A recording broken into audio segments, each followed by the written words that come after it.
Cleaning the spring. At the margin of the meadow there's a hemlock tree in the path. Its barbed bone spindles always snag my cap and card my too long hair as I dip low under the spiny twigs.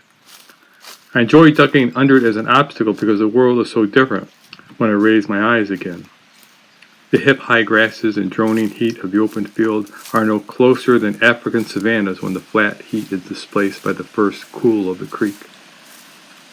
The water sloops down a blue sluice of stone, siphoning clarity from the rocks and color from the company of trees. A strange little world of tents canopy the ground in green. They seem more especially sown than the seed of the field, as though to snap one of these while walking through is a greater trespass than mowing an entire flat of trefoil.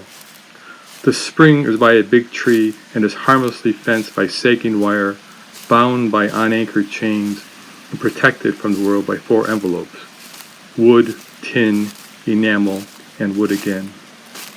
The spring is framed in fieldstone like a chimney sunk into the creekside. Inside is only water and 2 protruding stogies of rusted pipe, one the overflow, one the siphon to our cellar.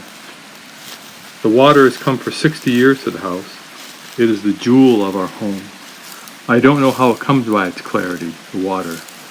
I trace this percolation through the leaf tops and the mesh of ferns, gleaning silence as it spreads through the scorched hemlock needles, staining them with the memory of rain on the wind high in the treetops.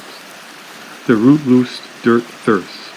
Round pebbles float in the trickling, and then the bedrock, this mountain which stores all the years like a clock, drinks. It doesn't thirst, but it takes and distributes everything. So it opens like an ear to whispers, and is cooled by the water. This the water's gift to stone. And in return, the granite issues purity. Only immutable stone, resolute to all else, thankful for the touch of heaven, could so redeem the rain, so as to christen it for life again, pure, everlasting, for us.